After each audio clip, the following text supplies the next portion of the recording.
Hey there, internet friends. Welcome to another episode of That Nerdy Site Show, a weekly podcast where the team members from That Nerdy Site get together to talk about their lives and all of the nerdy things we love about them. I'm your host, Trevor Starkey. Joining me this week, once again, we have Cameron Abbott. How you doing, Cameron? Hey, what's going on, nerds? What is going on? Today's episode is probably just really going to be about Dimension 20, A Starstruck Odyssey. We might dabble with a couple other things here and there, but that's pretty much the only thing I think either of us are really bringing to the table. So if you haven't really watched that, feel free to duck away, or if you care about spoilers or anything like that. But if you enjoy tabletop role playing stuff, we're going to talk about their campaign and the fun season of theirs that just wrapped up. So yeah, before we hop into any of that, and it will be probably. I think for this one, it'll just be kind of full spoilers. We won't do a spoiler-free section like we do with movies and stuff like that. So, yeah, if that's something you're worried about, feel free to dip out, and we will hopefully see you next week. But before we hop into any of that, a little bit of general housekeeping. We are nearing the end of That Bond Show. This weekend's episode was Die Another Day, the end of the Pierce Brosnan era. So we only got the 5 Daniel Craig movies left. So you can go catch that whole series if you've missed it over on youtube.com/thatnerdysite, where me and Logan and the occasional guest or two hop in and talk about each Bond movie as we go chronologically. We did decide recently that we're gonna do a bonus kind of wrap up episode after No Time to Die, so still got a little bit more to go, but yeah, that one's nearing an end. Unlike I imagine, I have no idea where Friday Night Dying Light is at in the chronology of its journey, where episode 15 just went up. Any sense, Cameron, how many episodes might remain? No. Nope. I got 5 more in the can still. Okay. And I'm not gonna lie, man. I thought this was gonna be a much shorter game than it was. That's on me though. Yeah, I've been doing. That's very on you. I mean, it's on you, especially because one of the big things about it before launch was they were bragging about how it would take 500 hours to see everything. It's why did you think this would be short? I thought I would mainline it, and then I just realized that there is something very. I will say this: there's a lot of actually interesting stories in this game that are, very unique, and it's interesting to see a game that's post-apocalyptic to this extent. Where and it's a zombie game. Most of the time, zombie games take place soon after or right after. The only thing I can think I can compare it to is the only thing I could really compare it to is The Last of Us, as far as the normalcy of life after the world has ended. Mm-hmm. Kind of settles in. There is a level of, yeah, we're all still survivors, but surviving has to be more than just staying alive. It has to mean more. And that's something that I actually was really and have been really impressed by, that this game has been actually touching on. It's really cool. I really dig it. I think that it's a really great game. I can definitely I'm looking forward to kind of making my way towards the end of the game. I have no I can't imagine it's that far ahead. But the question now comes yeah, but Cameron, are you going to still just only mainline the story, because you haven't done that yet? Mm-hmm. I can't help it, man. These stories, they get me. Yeah. But yeah, no, I really do have. I do not think that I am in the game for that long, that much longer. I'm probably storyline wise, story mission wise, I'm probably 7-8 hours into the game, maybe a little bit more, maybe a little less. And so I still got a good chunk of time left on the story stuff. Mm-hmm. But I do not. I am trying to keep that to a. I'm not trying to make this a 100-part let's. Let me put it out there. I mean, this let's play should not get to triple digits. Okay, I have been joking with Logan that the Friday Night Dying Light Let's Play series will be running through December. So So, you got some, I earlier I'd be like, oh, that's a funny joke. Now I'm not so sure. yeah, yeah. Here Well, we are in May, and this thing started in January. So, yeah. It's like, listen, man. I said like, hey, I really want to do this project. I really want to do it. I don't imagine it would take like, it'll be done by summer. I was wrong. mhm. I was wrong about that. I don't know how wrong, but we'll see where we go from here. Yeah, that's why we don't do too many like full Let's Play series on our channels, because unless they are like a deliberately indie game that's like, oh, we know this is going to be 5-10 hours or something like that. It's for these ones, it's a little bit longer. Yep. That's But what I've learned. I will That's what say I've learned. I was looking through some stuff to watch recently, and I was like, you know what, I should go back and rewatch Friday Night Lights. So It's a great show. I know. It's such a phenomenal show. Yeah. I'm not surprised. Like let's be real. This entire show that I'm doing is an absolute SEO nightmare. Like there is nothing about the SEO about this Let's Play series that like we're not getting any traction on SEO. Yes, I know that. Yeah. Like this game originally when it came out was like a flash in the pan. Mm-hmm. A lot of people were like it's super hot on it and then immediately like bounced to the next thing. Yeah. It didn't help that it came out like a month before Elden Ring. Like, yep. Like it be what it be. Like, Elden it is what Ring, it is. Horizon, like all of the Game of the Year contender stuff there. Right after this one. Yeah, definitely has changed. The landscape has changed. It's one of those things I'm like, it'll eventually go on sale. Like it'll probably be on some summer sales or something like that, and people will pick it up, especially with like other games being pushed out of 2022. Maybe it'll get a second life later in the year, or whenever their DLC, which I think they just delayed, whenever that ends up coming out. So who knows what the future for Dying Light 2 is. But the future for Friday Night Dying Light 2 is Cameron's going to keep doing it. So you can catch that every Friday on YouTube, Friday nights, youtube.com/thatnerdysite. So yeah, check out all that fun stuff. If you like what you hear, once again, please remember to like, subscribe, rate, review, share the podcast with your friends, all that fun stuff. So yeah, Cam, let's, this is one, both of us were like, yeah, we haven't really been doing anything. And I was like, did you catch up on Dimension 20 and Starstruck Odyssey? And you're like, yeah. I was like, okay, well, let's talk about that. So we've talked about Dimension 20 a little bit on the show before, because in the last, what's it been, like 8 months or something, I just really got into it, and you had been on this train for quite some time. I have been on this train since. Do you remember when College Humor was killed by their their financial backer? Yep. I had already been watching up to that point. Yeah. So I had, and it's actually interesting. I skipped Unsleeping City initially, and then I went back after like just the drought of like, I need more Dimension 20, and I went back and watched it and was like blown away by like the depth of storytelling and just like, my mom's from New York, and I say my mom's from New York. My mom, being from Long Island, very much also has like that, like, but it's in Staten Island type levels of like, it's not really New York. Yeah. Type. She's a Sophie attitude. Bikes type of person. Pretty much, yeah.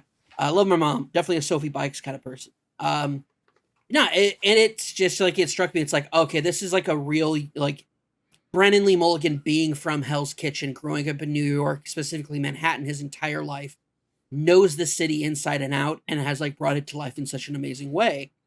And just it blew me away. My biggest concern was I knew that it was handling some like some trans stuff, and I was concerned about like I expected them to be handling trans stuff the way that I would expect College Humor to be handling trans stuff, as like a joke, and like the way that a lot of the times when trans stuff is part of humor, it's punching down.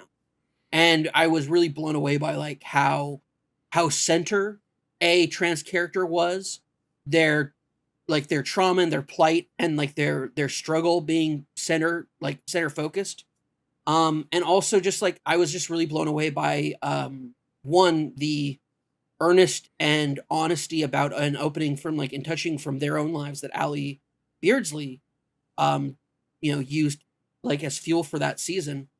And then watching as they have just like, I mean, I watched, freshman year of Adventuring Party, and Allie Beardsley doesn't know like a D or a nat 20 from a nat 1. Like doesn't know any of that. And now doesn't know a D6 from a D8. Yeah. Yeah. And now I have to say that like Allie Beardsley is probably one of the most proficient D&D players I've ever seen. And their growth is foundational in Unsleeping City. I think that's when they really, really come to life and like take their own, and come into their own as like a role player and as a tabletop game. And so like watching this like progress and this growth, especially because like Lou Wilson was like familiar with people, but he was not like a College Humor staff member. He was brought in from the outside to do this. And seeing the close knittedness that has developed on the Dimension 20 cast and their crew, like you see it in the behind the scenes stuff, the crew is just as tightly knit as everybody else. And especially when they all survived the College Humor like dismantling after they lost their funding. Yeah. And you see when you watch in sophomore year is like they're kind of all struggling and dealing with that on the background. I remember when like the big thing about it came out and they're like, is Dimension 20 dead? And they're like, no, in fact, Dimension 20 Live is going to still go. And it's really important that if you guys want to support Dimension 20 and see more of that content, subscribe and like watch live. Yeah.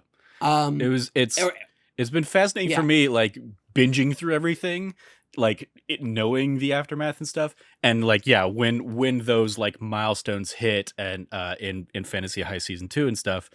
And then like when COVID hits in Fantasy High Season 2 as well, like a couple months later, like realizing all that, and like having known kind of from after the fact of like, yeah, when College Humor lost all its money, Sam Reich basically like had to let everybody go except Brennan. I think Brennan was like the only staff person like left on as like staff. Everybody else was started getting brought in as like temp hire kind of contract, project by project kind of work. Well, it's interesting because by that, or as they like continued to figure out how to make Dropout successful. Not only that, but it's also been really amazing to see how that it's really cool.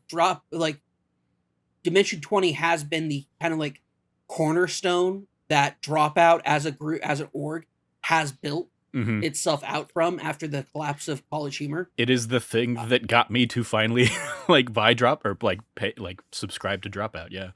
Here's the thing. It's $5. Yeah. It's $4.99. And for like, yeah, you come for the Dimension 20 stuff, but like, especially since they crowdfunded and got a bunch of funding for for that to be coming back full time.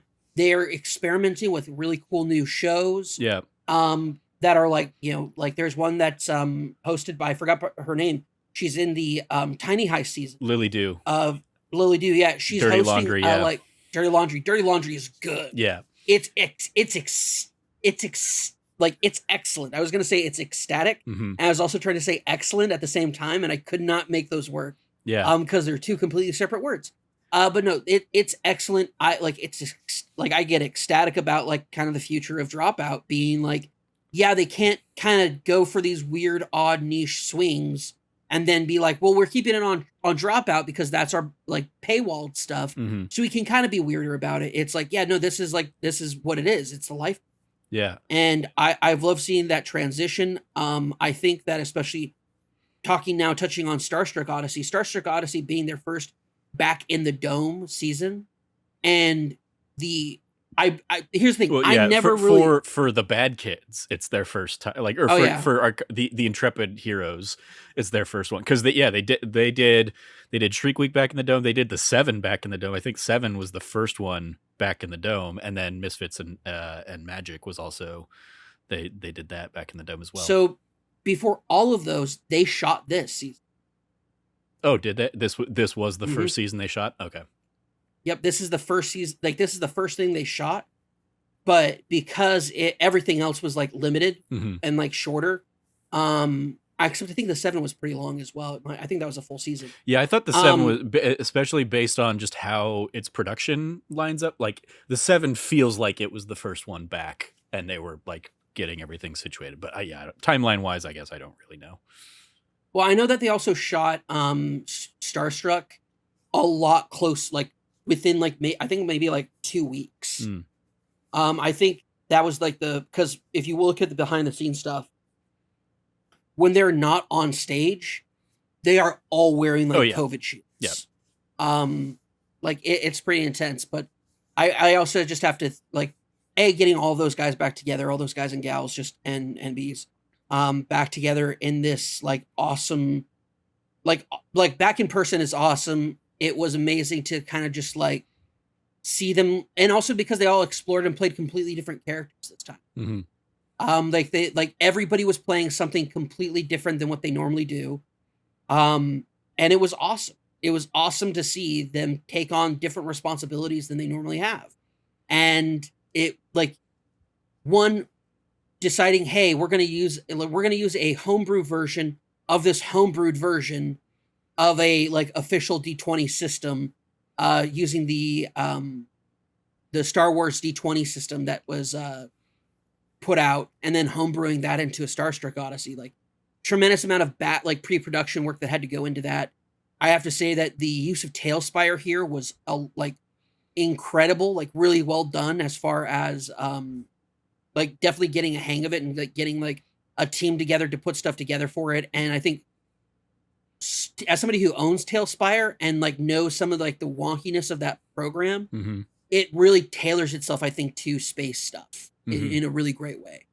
That being said, I think like just like overall, like it was just such a well done thing having Rudy back, but also because like, these people have also gone in their own directions, um, in a lot of ways. And so it also felt like like coming home in a lot of ways for like watching them, like being like, okay, they're coming, this is homecoming. Yeah. And they are like, it was tremendous.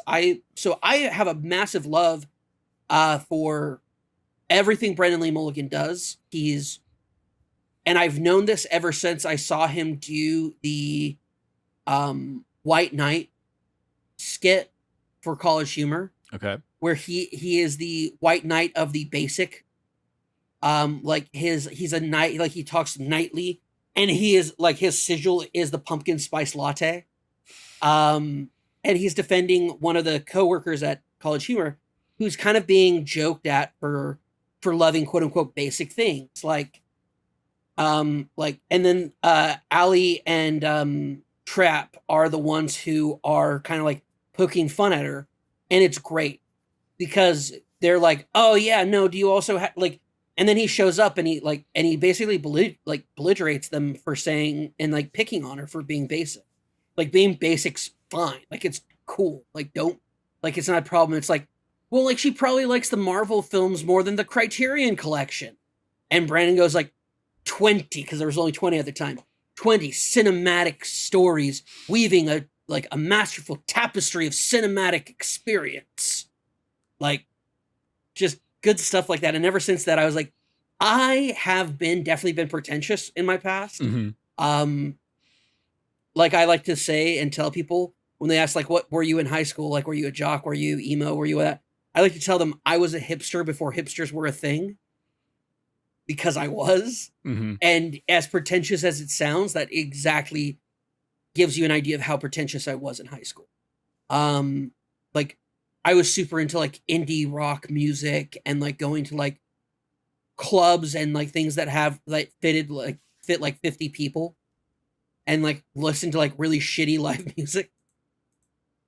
Um so there was all of that, but I also like so like having kind of like that egg on my face while watching that made me be like, I really like this. And then everything else Brendan Lee Mulligan has ever done is fantastic. Yeah. Um, I probably knew him first from like I would see Game Changer episodes that they'd uploaded to YouTube, or actually stuff that they'd uploaded to YouTube. And then of course I think his big like breakout thing was like the CEO sketches for College Humor.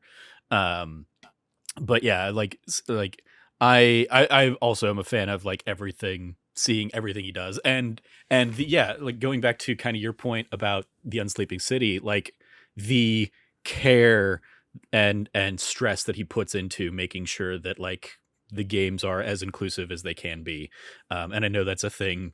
Having listened to some of those adventuring party episodes that they do, talking about his kind of methodology and mindfulness towards D&D is always kind of trying to like as as a white guy trying to do whatever he can to lift up other voices, Mhm. um and I love like as somebody who's like, this is really my only exposure to the space. I love seeing season after season after season, like the wildly inclusive casts Oh and yeah. the all of the like examination that like they do in character and out of character. It's always a ton of fun, and like I think the Misfits and Magic season is a great example of that. Like the fact that he brings in Abria Iyengar as like the first guest DM, in a season that has him and Lou and Erica and oh, I watch her every week on Screen Junkies, but her name is escaping me. Um, she plays Sam in that season. Oh, Um, gotcha. Yeah, she's um, awesome. Oh my gosh. yeah, Rathford, Danielle Rathford, I think. Anyway, like It's Danielle. I know yeah, that's her first. Yeah. like just the and yeah, I think they've even talked about the idea that Allie was exploring the character of Pete in Unsleeping City and doing like the research about the transition before they were going through the transition themselves. Yeah. And so kind of like it prepared them for that transition that then they It was explored part kind of their of. journey. Yeah. Yeah. um It's amazing. I will say also, there's a part where Brennan makes Allie laugh so hard oh yeah, that they tear they they tear tear their the stitches. stitching I on was on just their watching top that surgery. episode. It was, what was it in, or I was like a clip of that moment or something. I think it's in, yeah, it's it was in Fantasy High season 2.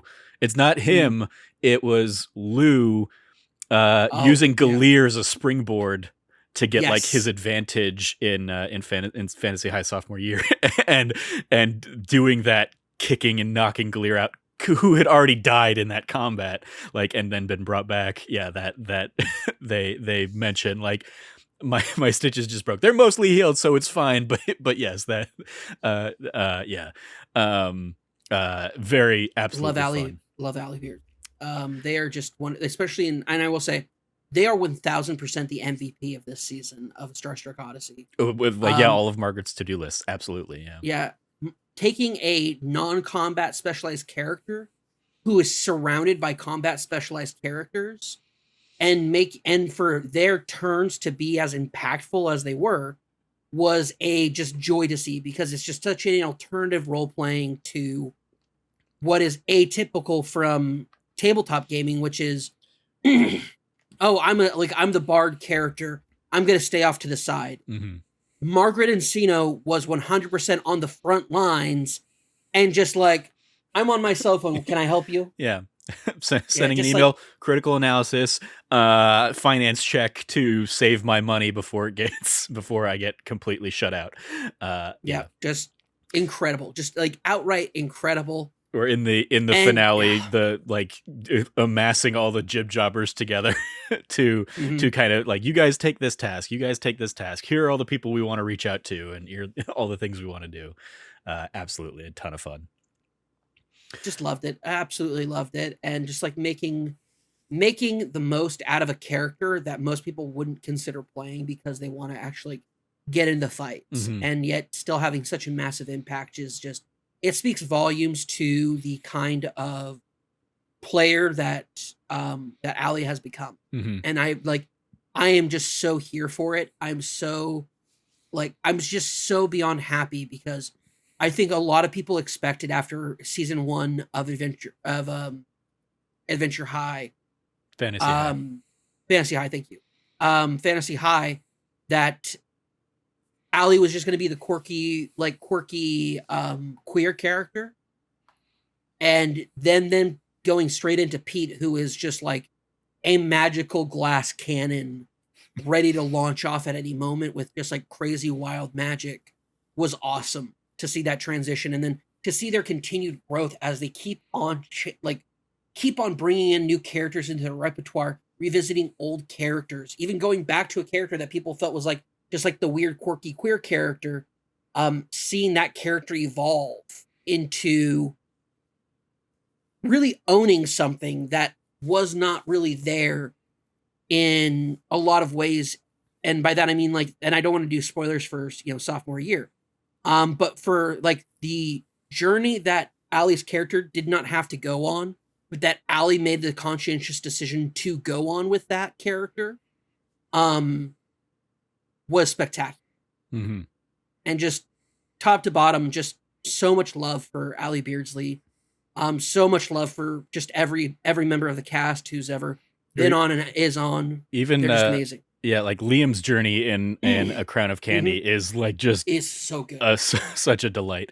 But yeah, Starstruck Odyssey. This is the first season. We were talking a little bit before we started recording. This is the first season that I've been like watching week to week, and I think even when this one started, I was still like catching up on other series that I hadn't watched. Like I think I like started and or finished watching The Seven amongst this, and I think that like the only one I haven't watched outside of that is Shriek Week, and that's largely just because I'm not a horror kind of guy. So, but even like now that we're in a drought where I'm like I don't have Dimension 20, yeah. and now this is when you watch this is when you watch this. Exactly, like based on kind of their timetable, I imagine the next side quest will come out in like a month or so, but in the interim I'm like I've already rewatched Fantasy High recently, the first like the freshman year, and rewatched the Misfits and Magic stuff. So yeah, I'm like, all right, I'm just gonna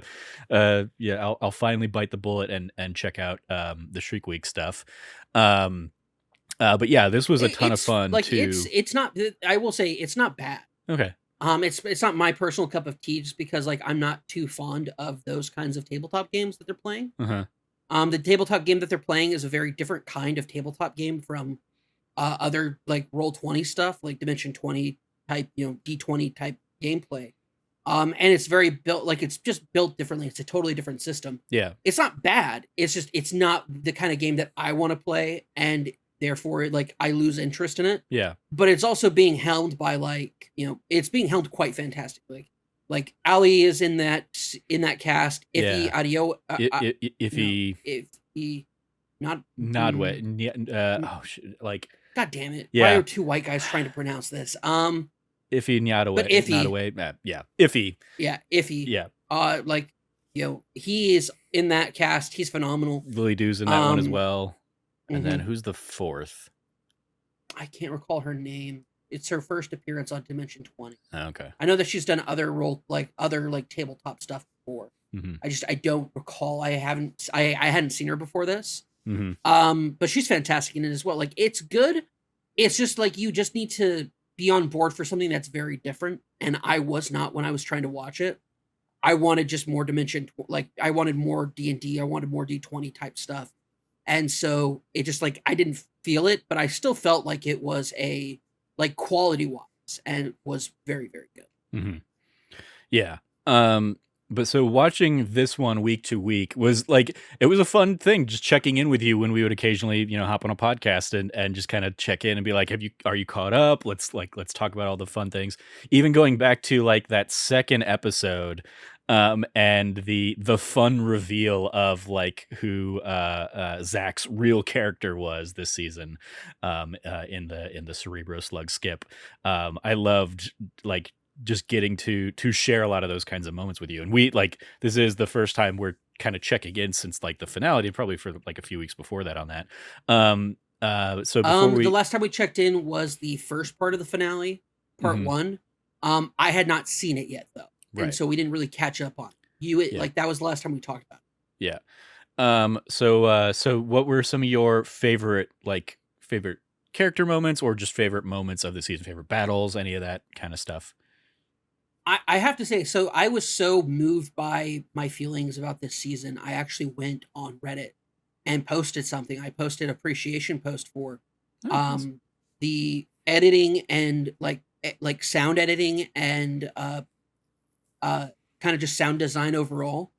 Um because I was just so blown away by just whether it was the choices of music, Hmm. which were rock and synth and very like space rock opera stuff, was like there were moments where I was like, man, I'm getting like hyped for this battle. And it's just Margaret Encino making some decisions on a cell phone.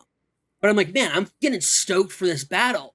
And I'm realizing, oh, there's like a really good, very quiet, subtle is the wrong word, but almost infectious way of just a subtly infectious way of moving you with this rock and synth heavy music was just phenomenal. And then on top of that was the sound design decisions in editing, where what they did this season blows so many things out of the water that already takes Brennan's amazing DM skills Hmm. and adds a technical level on top of that. And I'm referring to the voice Yeah, alterations. I was gonna absolutely chime in on that as well. Like anytime he's a Verkadian protector droid or any of the other like massive of droid kind of android characters that he played, like they gave each one they modulate his voice in like fun and interesting ways that sometimes like a little difficult to like follow and understand. The Chets in particular, I was like, I Mm-hmm. understand why at the table they couldn't understand what he was saying because Yeah, I'm watching it with the subtitles on and I can't understand what they're saying. But yeah. yeah, he definitely I had yeah. like they knocked it out of the park on a lot of that stuff. Absolutely. But it's not just that. It's also whenever he does his like calm thing, which is Hmm. normally we're just like, oh, we know he's doing a comms thing Yeah. because he does that. Or yeah, like They Jimmy the Snout, they Reuters modulate. News. Yeah, they make those like they found the perfect way of isolating his voice and modulating it and changing it in the way that it needed to convey that what he normally does on his own, which is like spectacular on its own. He's such an incredible DM. But then on top of that, making it just enhancing it. Every single thing they did this season just enhanced what we already expected and got from Dimension 20 in these like standard seasons.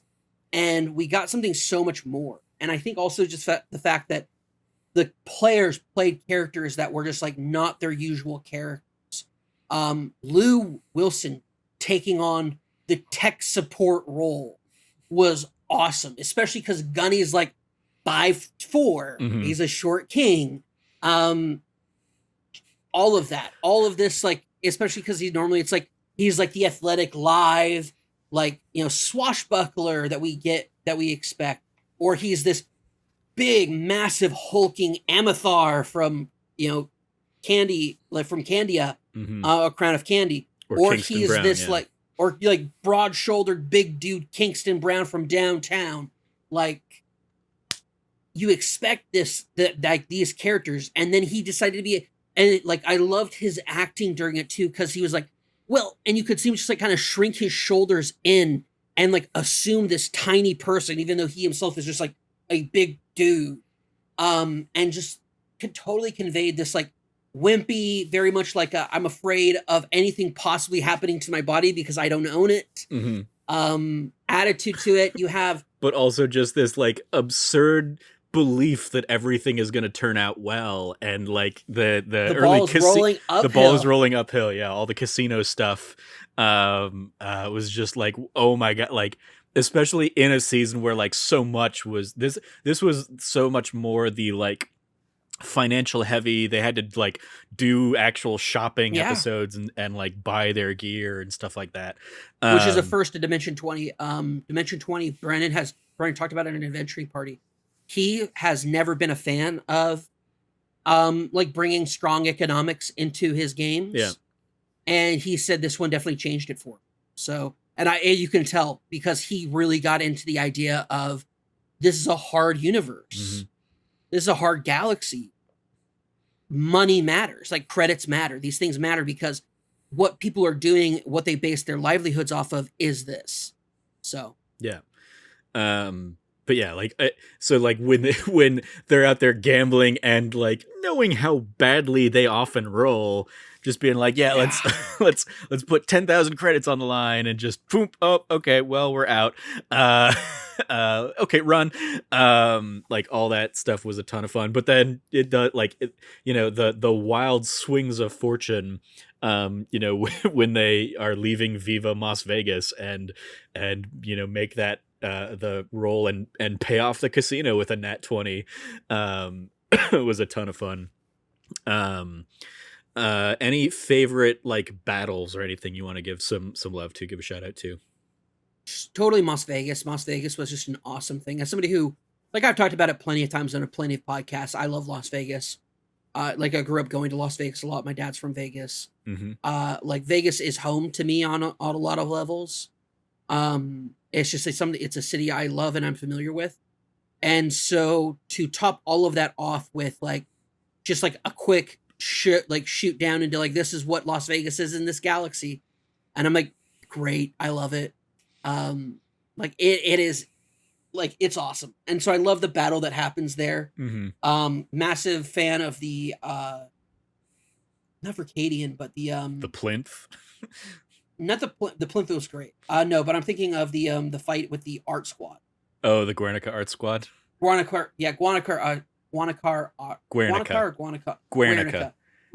Oh my gosh, it's so pretentious. Guernica art squad battle was awesome. Did they? Just because it was. They didn't even go into Tailspire for that one, right? No. They basically just rammed the ship into the building and got the hell out of there. They aborted that fight, and that's one of the reasons I love it, is because it's such a good moment where, Margaret is just obsessed with whatever's going on with Lucien. Mm-hmm. And God, it's so great. Another great phenomenal one is the jailbreak episode. Like, that fight is phenomenal. Yeah. Skip bouncing between bodies and like all of that is phenomenal. Mm-hmm. Especially when it's like, hey, these guys who are security guards, they're actually like really supportive and like really good dudes. Yeah. And then you watch them all get murdered. Yeah. Hey man, I'm so glad you said that, because yeah, we were feeling you definitely had some stuff. And then Annie slips in the pocket. What is that? And just completely selling the guy out. Yeah. And everybody just turning on a dime. And I loved how like that was the one where I felt so bad for the Tailspire team, because they put clearly so much work in that giant hangar, and then they, roll so unbelievably high in stealth that Brand's like, all right, you guys can like basically start anywhere on the map, and they just kind of like sneak over to their ship. Yep. And Sid does like the obscene amount of damage to the Verkadian protector droid, and Brand's like, all right, you know what, we're just gonna call it there, because they can't do anything. You guys, like, you did everything right. You're good. We're good. But yeah, like Trevor, the 560 points of damage. Trevor, that is the plight of the DM. Mm-hmm. Is that I will never forget one of my first D&D games, like long-term D&D games. Mm-hmm. We were this is fantasy stuff, like classic D&D. We're in a homebrew setting. We're traveling through on a race, trying to get to this place before our adversaries will. We know we're taking a shortcut. We end up going through this valley that is like in between two mountains with like these blood elves that are basically going to, like, the plan was to have us enslaved and have us try to like work a rebellion among the slaves to try to get out, or like, figure a way out of there that way. And then somebody rolled a nat 20 on an intimidation check with the leader. Yeah. And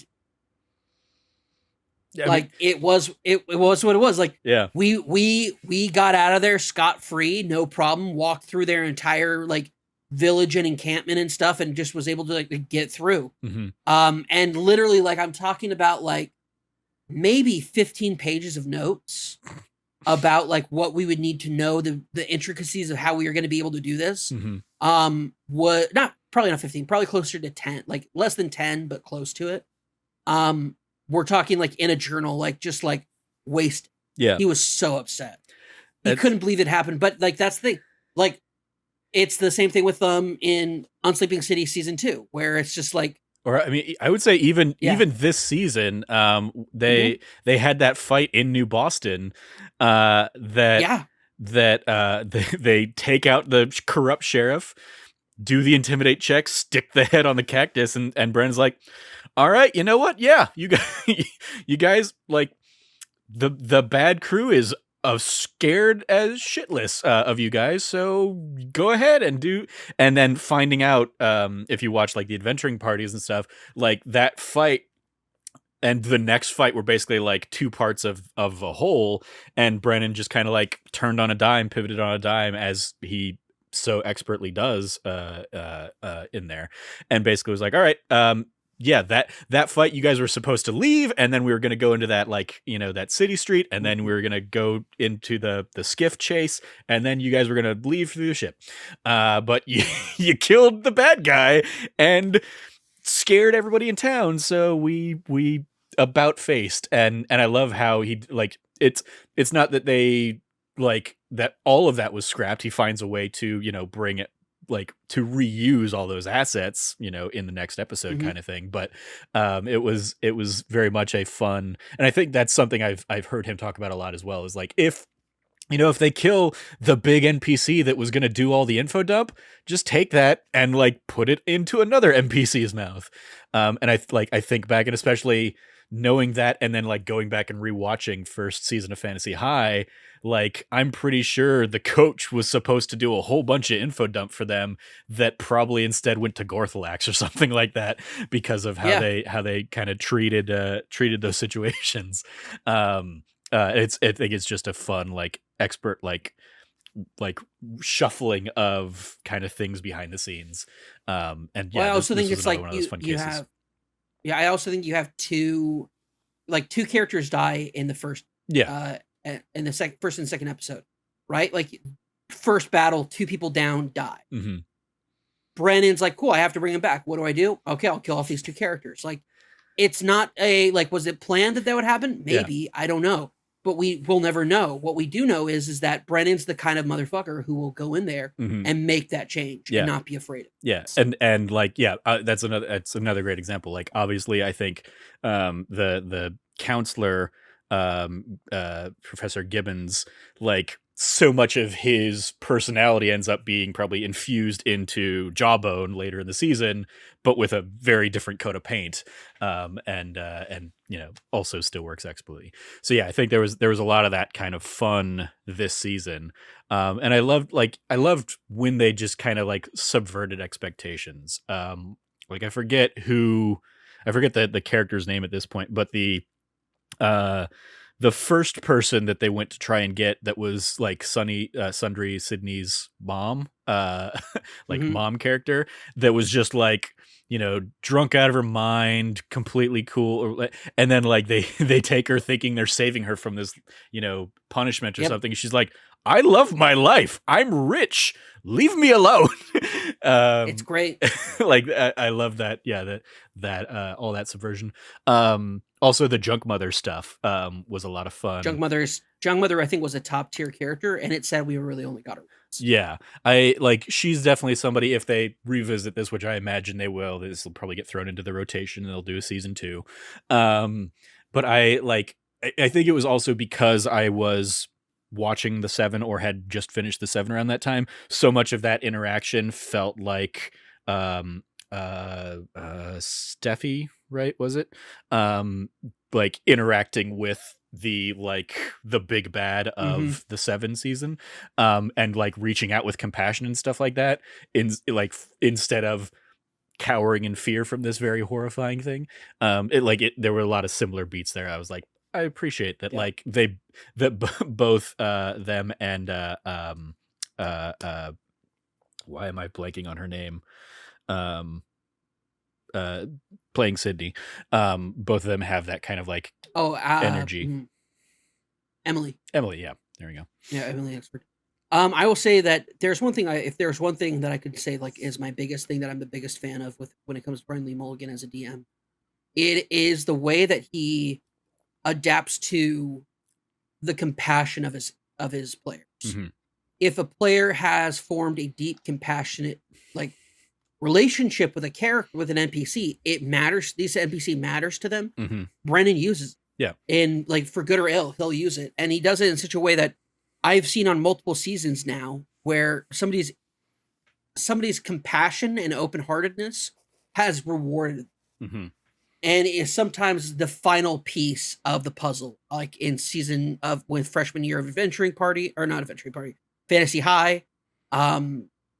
You have this entire arc of compassion and being willing to be hurt. And I think that's another thing, is like, these things don't come without a price, but the fact that these characters and players are willing to let themselves be hurt to feel and care and take care of other characters in this game, in this fictional world, it's very enlightening in a way that is uplifting in a lot of ways. He also he also absolutely loves playing into that meme of like coming up with a completely nonsensical or like off the cuff NPC and everybody falls in love with it. And he's like, all right, well, I'm going to make this person a starring character. And of course you have that with Plug coming back again and again over the course of the season in fun ways. But ugly Stuff Hut. Yep. It nailed it. And that's just something joining them in Faster Than Light. Hey, he can do anything. He's Plug. Yep. He literally died yesterday and he's going to die tomorrow. He never dies yesterday. He will always die tomorrow. Yeah. Right. And like I love the excitement they all got when they were like, oh, we can put Plug and Bambi together. Excellent. If we die in this, it was still all worth it for them, for those two characters meeting. Yeah, ton of fun there. Or I love the antagonism that they had with the Lady Jane, I think was the ship. Lady Jane. Lady Pike is the ship. Lady Pike. Yeah. Jane is the captain. Was it Jane? Okay. But yeah, the Lady Pike, and like them being like the ones they're running from in that first episode, and then yeah, by the end they're all part of the same union, and we're on the same side here. Help us out. Love that like back and forth that they have over the course of the season in this chaotic world. I think going back to the Viva Las Vegas fight in particular, all of everything surrounding Operation Slippery Puppet was just spot on, perfect, like lovely. And the fact that they were able to actually pull off a victory around that thing, with Brennan multiple times saying like, hey, if you guys don't win this, you're still getting a nice chunk of change, was like, I think he put the fear of God in them so much that they like showed up more prepared than they've ever been for a fight, with all these quirks and plans and maneuvers and stuff. And it was just such so fun to see play out. Brennan's not one to fuck around and let them find out. Like he will, he is very he doesn't often give warnings. And so when he does give a warning, it means something. And I think that they took that very seriously in a way that he did not expect them to. And it showed. And they did such an amazing job with it. Cause yeah, it's like, they're like, oh, we're gonna be goofballs this season, and they're the deadliest goofballs in the galaxy, which is just perfect for Starstruck. Yeah, I think there's another element there that like it was really cool and fun, because I watched like the couple of like interviews that Brennan did with his mom prior to this coming out at the beginning.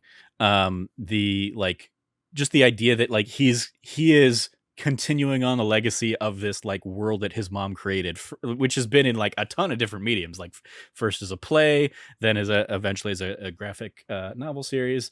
And I love that like every time they also made sure to give a shout out to the artist, Michael Kaluta, alongside Elaine Lee as the writer for the series.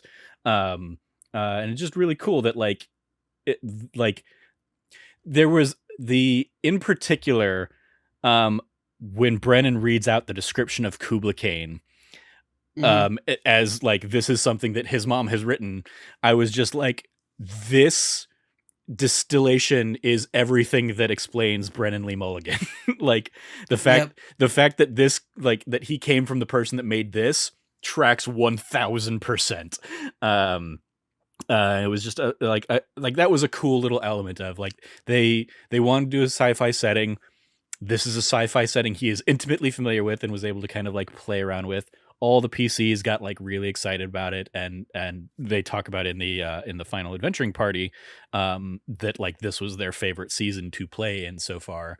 And yeah, it was just a ton of fun seeing like all of that kind of play out, and these like chaotic themes, especially as like, you know, former theater people, like knowing that this was a play, and then like all of its different iterations and stuff. I'm like, I love everything about this. So it was just a ton of fun seeing all those ideas play out as well. 100%, 100% agree. Man, what an amazing time. Yeah. Yeah. Like also like when Brennan busts out like Clippy, I was just like, okay. Oh my gosh, that might just be the best moment of the season. Yeah. Is the moment that it's just like, it turns out it's fucking Clippy. It's a spiral, and it flattens in on both sides, and Emily like talks about, you know, having actually drawn it out and tried to figure out what this symbol was, and it looks like you are trying to write a letter. It was just such a great character reveal for the Gnosis. moment they say that, and just like the absolute crestfall on Emily's face, on Shaban's face, is just, these are characters who normally love playing like getting into like the cryptic and the why, like nothing I think better suits their character, like for who they are as players, than A Crown of Candy, where they are both playing these kind of like characters like that, who are like trying to like figure things out and get into trouble and like figure out coded messages and stuff. And so when you go to this and you see them both trying to like figure it out, and then just like the realization that it's like, there are so few times where like, I think as a DM, you get to have those moments. As somebody who has had one of those moments before, I can honestly say like, it is an incredible moment to have, where you see the look on your players' faces, and it's like they take a moment where they're like, this is like that look in their eyes where it's like, is this a bit? Like, is this a bit? And for you to basically be like, yeah, it's a bit, but it's also real. And you have to now live in this universe where this is a thing. Yeah. It's great. Or the ongoing saga of Loose Duke, as another great one. Gosh. Obviously that, and so that's good. one that like, I think very clearly was not intended to be the runner that it was, but Emily just like bought in so much that this was like that Loose Duke is on the ship somewhere, that he ends up coming back into play in the final episode. And I love, like, in that same vein, I love Lou commenting in that, like, this has done irreparable damage to our real relationship. I will not trust you because of this, because you've brought Loose Duke back into this fold.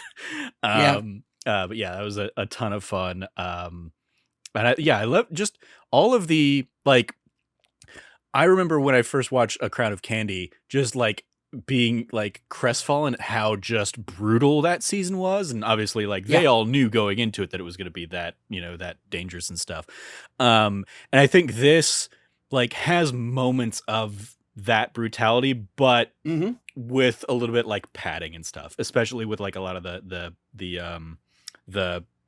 Prilbus and Fang of Frangus and Zeldranor, like all of the Cerebro Slug family dynamics, and the body swapping that led to like you know, the Princeps Zorch being, you know, slugged at the end. And even that, like, I love how I love that, like, there was such a team effort of, if we encounter Barry 9, here's how we're going to get the Cerebral Slug out of him. Because we've read on Zach's character sheet that, like, cryo damage will, enough cryo damage in a round will force it out and stuff. And, like, they showed up ready to play in the second half of that season. And I love in the final kind of adventuring party, they talk, like, I think it's titled like From Running to Ramming, the worst story or whatever. Because it was like, they were so underpowered at the beginning of this compared to everything around them that they just couldn't even attempt, but they put the time in, put the resources in, and started figuring out how to beat Brennan at his own game, and they did it spectacularly by the end. Even Yep. with a horrifying like there were a couple of horrifying moments where I was like, oh, this is a wild, like, things went almost as badly as they could. One Yep. was the brain surgery on Skip, Yep. which it was like they basically had to pull every trick out to not kill him. Hmm. And then the like the like mini FTL jumps. What's the scope of mini FTL jumps in this universe, Brennan? Throw whatever shit you're gonna throw at me so we can make this happen. And then Gnosis rolling that like nat 2. 2. It was a 2. It was Yeah. a nat 2, which was so close to being a nat 1 apparently. Yeah. Gosh. And even as a nat 2, it was like, well, we're fucked. We're definitely, like, even if Gunny does as best as he can, we're taking a lot of damage from this. So We take 2d20 no matter what. yeah. Yeah. But yeah, like it was another season of this, like, the biggest, wildest of swings that were like always fun to see. And there's part of me that, like, I loved how early they figured out the idea that Barry 9 had been slugged.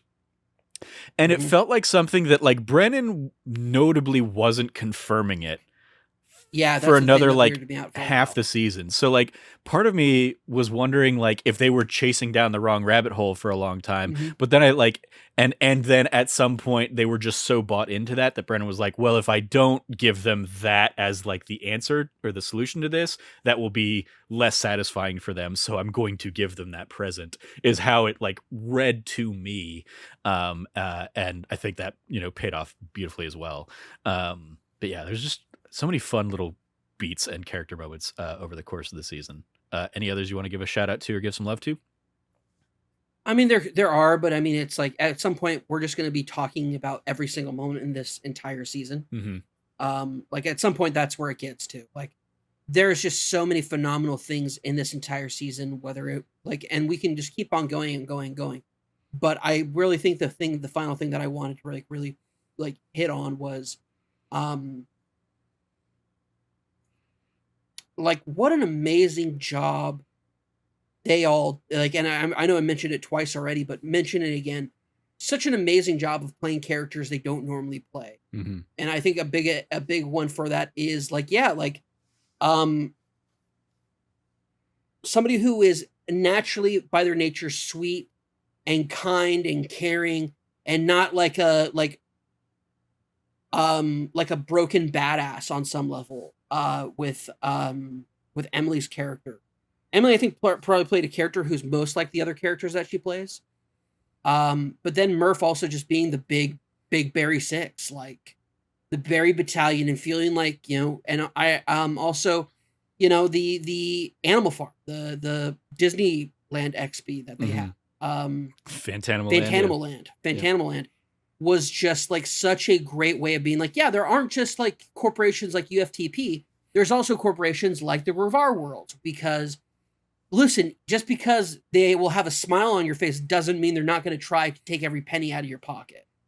Like, I loved and appreciated that very like blunt honesty. Like, this is a capitalistic hellscape of a universe, and you're literally just like being ants for a, or not ants, but being pieces for a board with a much bigger perspective than you. And there's levels of that they play with this, and then to see the worst defy those expectations, it was just phenomenal. They did such an amazing job. I can't reiterate that. Now I want to pick your brain, because you've played, or like, you did a Star Wars, like, Yeah. actual play series. Mhm. Star Wars. Not we were not boars who were in Star Wars. It was about it was a Star Wars let's play, or actual play, of people who were basically the insurance auditors for the Death Star, the first Death Star. Gotcha. Like it blew up, and it's like, this payout is going to be like literally cripple the economy for like for the Galactic Empire, what do we do about, like, we have to investigate it and figure out like what happened.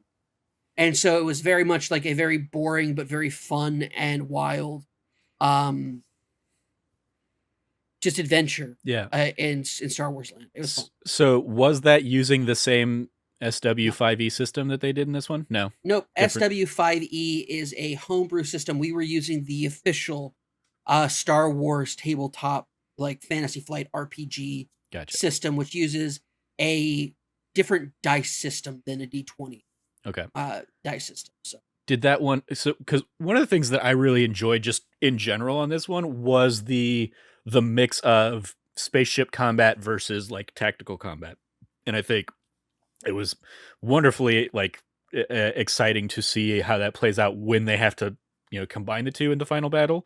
Uh, um, but yeah, I guess is that something that you got to explore when you were doing this kind of like yes, stuff? There was like ship to ship kind that's of stuff versus, on mhm. the ground. Cool.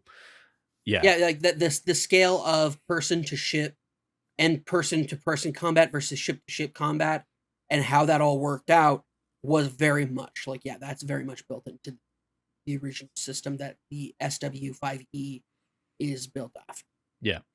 Yeah, that was it. It was a lot of fun to see, and I love how they were able to kind of utilize that to, in some ways, break the game. Like when when all of Reva's spells now have 10 times the effect, or obviously, as we alluded to earlier, when Sydney's able to do 56 points of damage, but because it's to a ground enemy, it's times 10, and she does Yep. 550 damage to that Verkadian protector droid.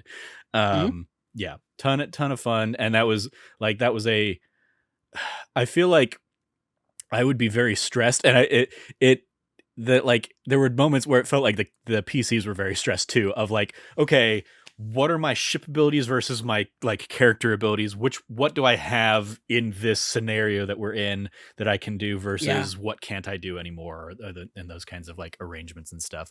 What I will say is those different abilities and feats and stuff are totally different from the Yeah, system that I played. yeah, The system that I played, the feats were across the board as far as like, because you were only utilizing, even though there was like different aspects of like scale, the aspects of combat and interaction and everything were all based off of a um success or miss die system hmm that is built very differently, and therefore has like is very different on that level. Like there's no HP in this game. There is like it's a totally different setup of how this game is built out kind of like that the does not the have to worry about that. kind of like the brooms with kids that Misfits and Magics uses. Very similar. Yeah, Very similar.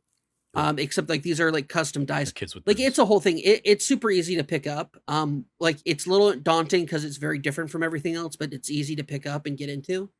And part of that is because you're not overcomplicating it by pluses or minuses or the like.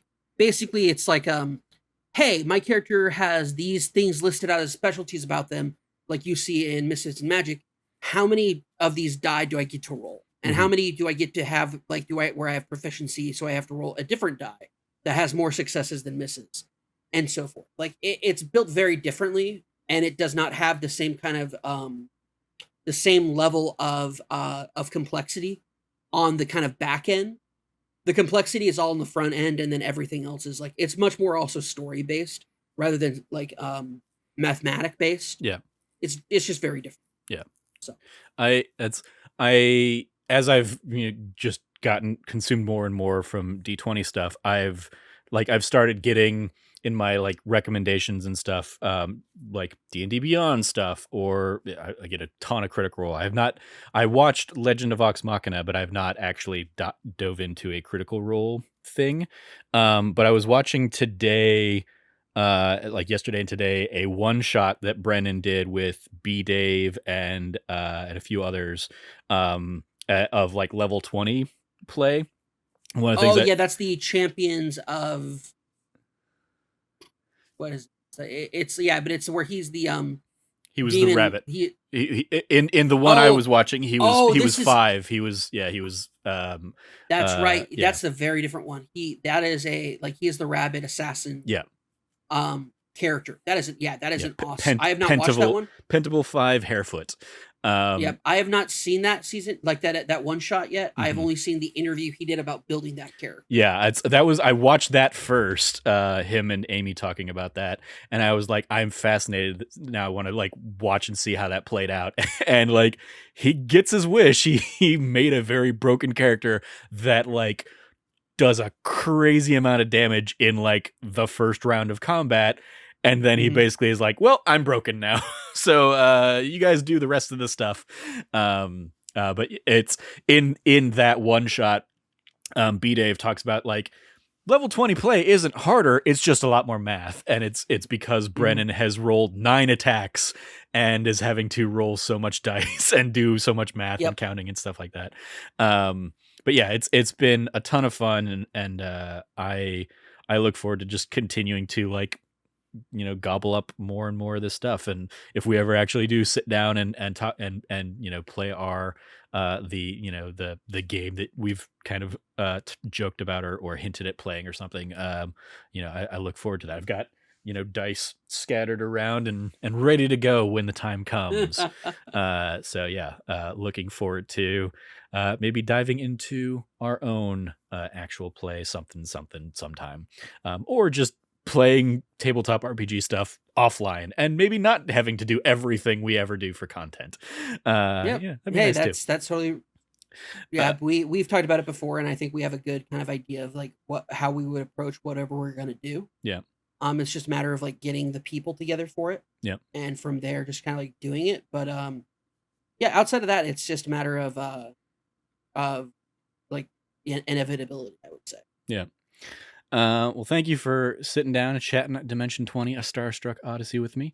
It's been fun, like looking forward to this, like getting the notification on my phone saying the new episode is dropped, and then and I've loved also because the episodes drop on Wednesdays, and that is like one of the few nights I don't have it to record anything, so I'm basically able to just like burn through it the night it comes out and enjoy, and then look forward to the next week. So yeah, now I look forward to whatever they end up doing with the next side adventure. What do you think when this crew comes back? What do you think the next season is going to be? Do you think they're going to go back to Fantasy High for junior year? Yeah, I think it's junior year. I Yeah, think that's what we have coming up next. I think I think that's what we're in the like we that is what I am assuming we're probably likely going to get yeah, is junior year.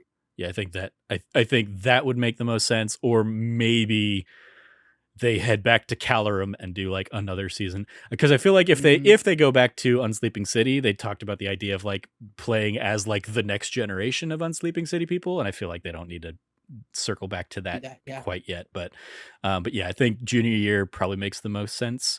And then be interesting to see, and because they're gonna go back against the what is that going to be? That's going to be like the crazy weird demon name thing that they hit, like they jokingly made up, early on in Oh, the sophomore night year. orb. Yeah. The night The orb. night yorb. Yeah, that's what it was. Yorb, yeah, the night yorb. And Do then not everybody's mention like, the do not night say the night yorb. yorb's name. Night yorb's name. And then I love that season ends with like it having been tattooed on Riz and seemingly coming out of the dark or whatever. So it seems to be where junior year is going to take us. But yeah, We'll see. cool. Yeah, and then I wonder what the next side adventure is going to be. We'll see. Wait And and then see. also going back to like way back, I also love, in addition to Dirty Laundry, the other Game Changer spin-off shows that they're doing. The one they're like Mhm. have a trailer for coming out tomorrow is like the Make Some Noise series. I look forward to seeing that, whatever that ends up turning into. But the one I'm really excited for, that I think is probably the one Sam Reich is also most excited for, is the original Broadway soundtrack, original cast recording, I think is what it's called. Yeah. That they did with I forget the duo's name, but they basically have a podcast where they like do an improvised musical every week. And yeah, the original cast recording episode of Game Changer is easily one of my favorites, that I routinely circle back around to and just enjoy again on Dropout. And knowing that Samurai is making a full, mini series spinning off from that, I'm like, yes, please give me all of that. So yeah, looking forward to. I like D20 brought me into Dropout, and I am very glad. It is as I'm like adjusting my budget and in anticipation of potential change of living costs and stuff like that here in the coming months. Dropout is like the one thing I'm keeping right now, versus like a whole bunch of the other like monthly subscription stuff where I'm like, I can do without that. I'll be fine. Or I can hop in and like, pay for a month at a time when I need to. But Dropout is definitely one I'm going to be like, yeah, no, I want to keep this going. So shout out to the Dropout team. Cool. Well, yeah, thank you for joining me to chat about this. That will do it for this episode. You can follow Cameron at Rev Cabot. Anything you want to give a shout out to there, Cam? Yeah, check out. You guys most recently did the Star Wars Rebels, like part 1, part 2 opener for that D Plus show. Yep. I'm a massive fan of Star Wars Rebels, so get like you and Logan sitting down and talking about kind of like this like first break into for the like the first kind of like non-main property for like the Disney era of Star Wars is pretty exciting. So yeah, it was definitely a fun episode, and as I mentioned to Cam before we started recording, as like we did that, we talked about the first 2 episodes, and then I've just in the last couple days just binged the rest of the first season again. So, just enjoying, hopping back in and just kind of letting Star Wars Rebels pass over me again. You can follow me at Trevor J. Starkey. I will give a shout out to our Let's Plays on Tuesdays and Thursdays. This week we're doing a little something different. But go check that out. Just as a tease, not necessarily Let's Plays this week, but we do have a little something scheduled for Tuesday and Thursday. So go check that out. I basically played around with a different idea.